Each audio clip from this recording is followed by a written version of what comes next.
Okay, so now we're back with the part 2 of this.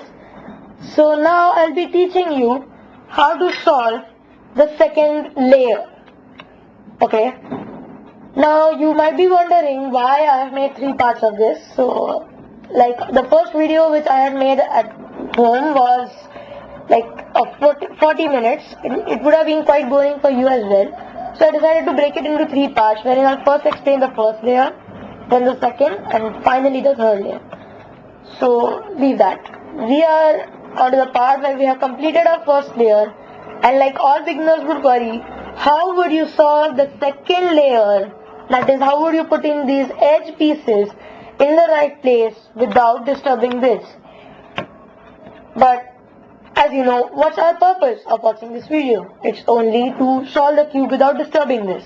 Because I'm going to teach you how to solve the entire cube, not just a portion of it. So here we go now. Here, you'll have to remember 2 basic things. You have to write this down at first because you won't remember it at the first shot. It happened with me too. First of all, you are always supposed to keep your white side up. This white side is always supposed to be kept up here. Your second layer will this first floor will always be facing you. You understand me? So I'll tell you this. Whichever edge piece. Now here you're supposed to decide only 2 colors. That is this and this. So if your cube was solved, which color would have been here? It would have been the red and blue. So red and blue is here. Right? Red and blue. So whenever you have this kind of a piece, you should align the color which is facing you, not the one which is down here. So red should be aligned with red. So you get this.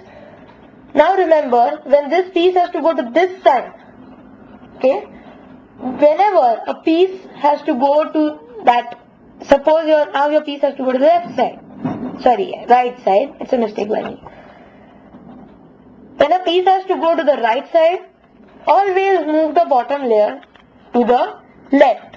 Similarly, if your piece was to go to the right side, you would have to move it to the left. Because I'm telling you only 2 simple moves. You have to remember these.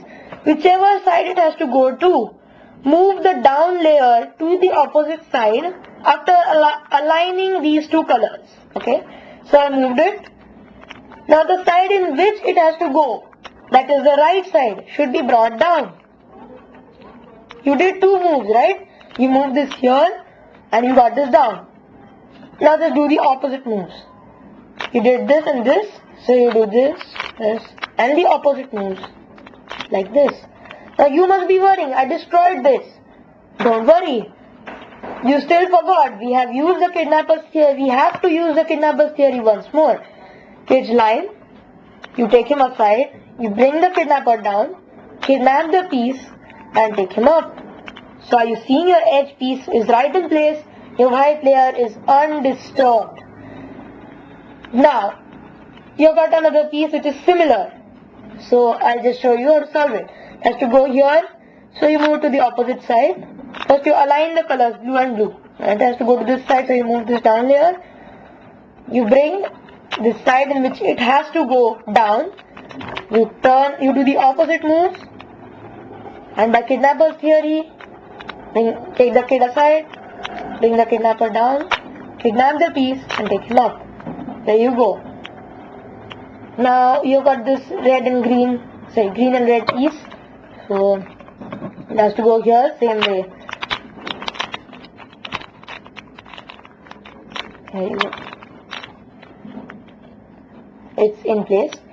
And finally you have got 1 piece left, that is the green and orange, same way. If you have any kind of these opposite pieces, you should never worry about them. Okay, so what I told you, I hope you all noted down.